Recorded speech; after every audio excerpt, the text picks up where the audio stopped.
YTN 뉴스라이더와 함께하고 계십니다. 춘천에서 서울로 간 뒤 연락이 끊긴 11살 초등학생을 찾고 있습니다.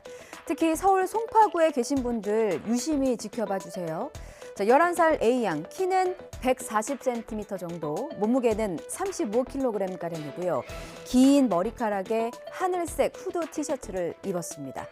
강원 춘천경찰서는 어제 송파구 주민들에게 이 초등학생 A양을 찾는다는 문자 메시지를 보냈습니다. A양은 지난주 금요일 택시를 타고 서울로 가는 버스를 탔고요.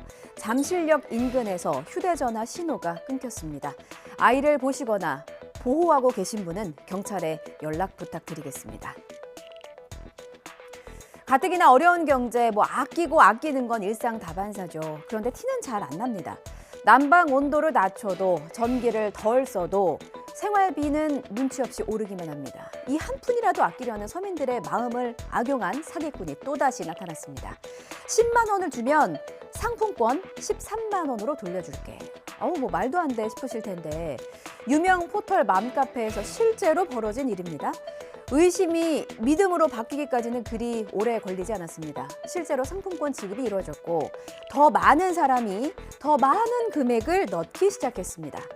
믿음에는 브레이크가 없어서요. 쌈짓돈 수준에서 멈추지 않았습니다.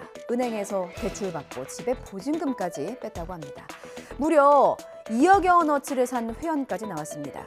운영자는 상품권 지급을 미루다 결국은 못 줬는데요. 현재 피해자들에게 고소를 당해서 수사를 받고 있습니다. 다음 소식입니다. 요즘 이런 휴대전화 하나 있으면 거의 모든 게 가능합니다. 택시를 부르는 것도 그렇죠. 이렇게 버튼 하나만 누르면 자동으로 배차되고 기사님께 말 한마디 하지 않아도 목적지까지 가고 결제도 자동으로 척척됩니다. 이용자가 폭발적으로 늘면서 가맹택시도 덩달아 늘었겠죠. 카카오 모빌리티는 이 사업에 뛰어들면서 가맹택시 먼저 호출을 배정하는 거 아니냐 이런 의심을 받았었습니다. 원래는 가맹과 비가맹택시를 차별하면 안 되는 거거든요. 공정거래위원회의 결론은요. 차별한 것 맞다였습니다. 일반 호출에서 비가맹택시를 차별하는 배차 알고리즘을 바로잡으라고 명령하면서 과징금 257억 원을 물렸습니다. 이형원 기자입니다. 콜 몰아주기 의혹의 공정거래위원회가 3년 만에 내린 결론은 카카오 모빌리티 제재입니다. 공정한 배차처럼 보일지도 모릅니다. 수락률 자체가 비가맹 기사에게 구조적으로 불리하게 설계되어 있고 동로직에 따라 가맹 기사의 운임이 비가맹 기사보다 더 높음을 확인까지 하였습니다. 일반 호출 시장을 90% 넘게 점유하는 지배력을 이용해 가맹택시를 우대한 결과 가맹기사 한 달 평균 수입이 비가맹의 최대 2.2배에 달할 수 있었다는 겁니다. 이런 혜택 때문에 가맹택시 점유율을 73.7%까지 올릴 수 있었다는 게 공정위 판단입니다. 카카오 모빌리티 측은 즉각 반발했습니다. 일부 택시 사업자의 주장에 따라 제재 결정이 내려져 매우 유감입니다. 행정소송 제기를 포함한 다양한 방안을 강구할 계획입니다. 조건 만남을 미끼로 성인 남성을 불러낸 뒤에 집단으로 폭행해서 돈을 빼앗은 사건.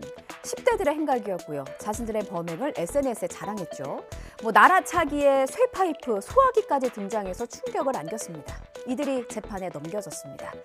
인천의 한 모텔 복도에서 40대 남성이 구타를 당하는 장면인데요.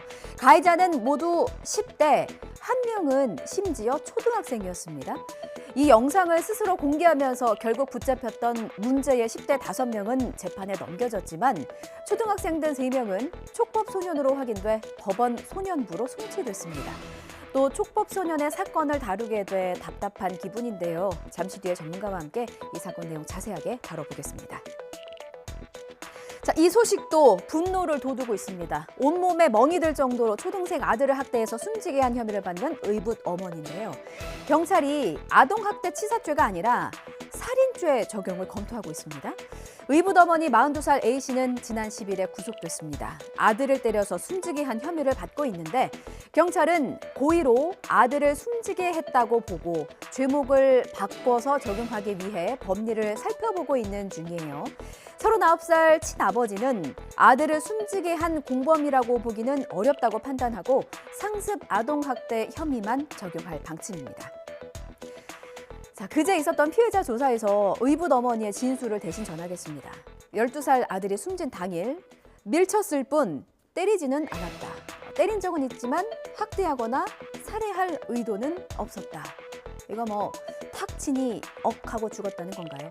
범행을 부인하면서 아들이 자해하기도 했다는 진술도 했다는데 이 사건도 지금 바로 짚어보도록 하겠습니다.